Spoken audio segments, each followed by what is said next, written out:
حضور نبی کریم صلی اللہ علیہ وآلہ وسلم جب حضرت ابو موسیٰ اشعری رضی اللہ تعالیٰ عنہ کی تلاوت قرآن سنتے تو فرماتے ابو موسیٰ کو اللہ تعالیٰ نے لہن داؤدی عطا فرمایا ہے۔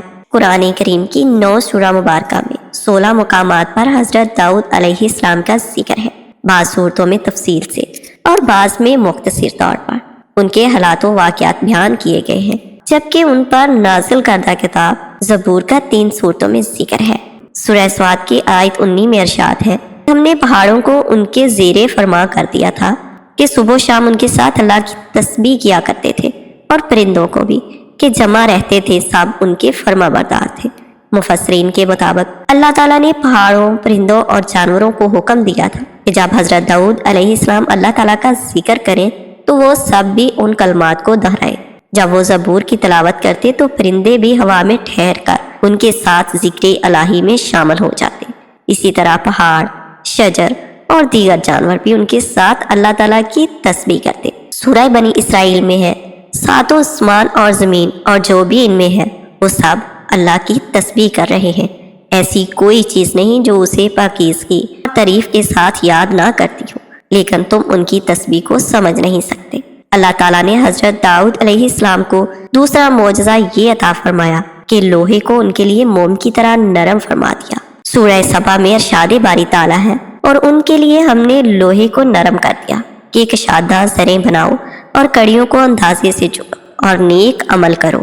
حضرت حسن بصری قتادہ رحمۃ اللہ علیہ فرماتے ہیں کہ اللہ تعالیٰ نے ان کے لیے لوہے کو نرم کر دیا، بغیر آگ و بٹی کے اپنے ہاتھ کے ساتھ اسے ہر طرح سے موڑ دیا کرتے تھے۔ انہیں لوہا موڑنے کے لیے نہ ہتھوڑے کی ضرورت پڑتی نہ کسی دوسرے اوزار کی، وہ موم کی طرح ہاتھ سے اس کی کڑیاں بنا دیا کرتے تھے۔ حضرت قتادہ رحمۃ اللہ علیہ فرماتے ہیں کہ سب سے پہلے جنہوں نے کڑیوں کی انتہائی محفوظ زرہ بنائی وہ حضرت داؤد علیہ السلام ہے، اس سے پہلے صاف چادر کی زریں بنتی تھی۔ ابن شوذب رحمۃ اللہ علیہ فرماتے ہیں کہ آپ علیہ السلام دن میں 1 زرہ بنا لیا کرتے تھے جو 600 درہم میں فروخت ہوتی تھی۔ تفسیر ابن کثیر میں حافظ ابن عسکر رحمۃ اللہ علیہ کی روایت ہے کہ حضرت داؤد علیہ السلام اپنی خلافت کے زمانے میں بیس بدل کر بازاروں میں جاتے اور لوگوں سے پوچھتے کہ داؤد علیہ السلام کیسے آدمی ہیں، چونکہ سلطنت میں عدل و انصاف عام تھا اور لوگ عیش و آرام سے رہتے تھے، کسی کو آپ سے شکایت نہ تھی، اس لیے آپ علیہ السلام جس سے بھی سوال کرتے وہ حضرت داؤد علیہ السلام کی تعریف ہی کرتے۔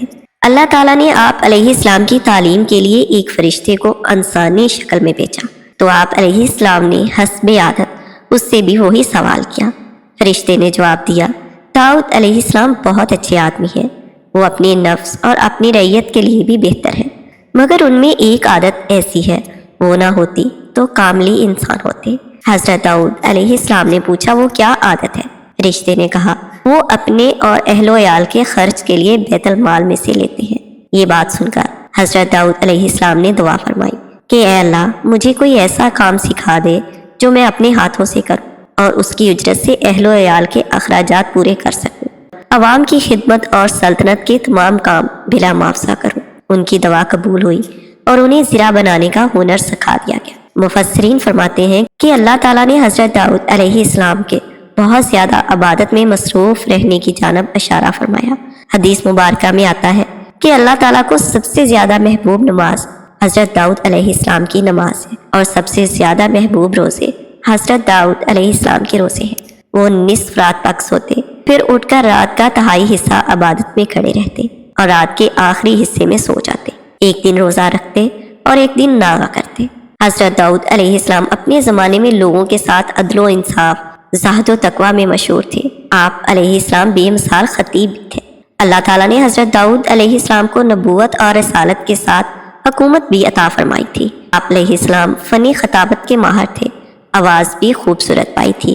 درس و تبلیغ اور واضح و نصیحت کے ذریعے بنی اسرائیل میں جذبہ جہاد ابھارا اور انہیں کفار و مشرکین کے ساتھ جنگ پر امادہ کیا، اور بہت ہی تھوڑے عرصے میں فلسطین، عراق، شام، دمشق، فرات تک جزیرۃ العرب کے بیشتر علاقے ان کے زیر نگین آ چکے تھے۔ مفسرین کے مطابق صورت مسخ ہونے کا واقعہ حضرت داؤد علیہ السلام کے زمانے میں ہی پیش آیا۔ حضرت داؤد علیہ السلام نے 100 سال کی عمر میں وفات پائی۔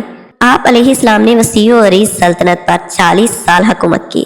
حضرت ابن عباس رضی اللہ تعالیٰ عنہ سے مروی ہے کہ حضرت داؤد علیہ السلام نے ہفتے کے دن وفات پائی اور پرندوں کی ٹکڑیاں ابر کی طرح ان پر سایہ کیے ہوئے تھیں۔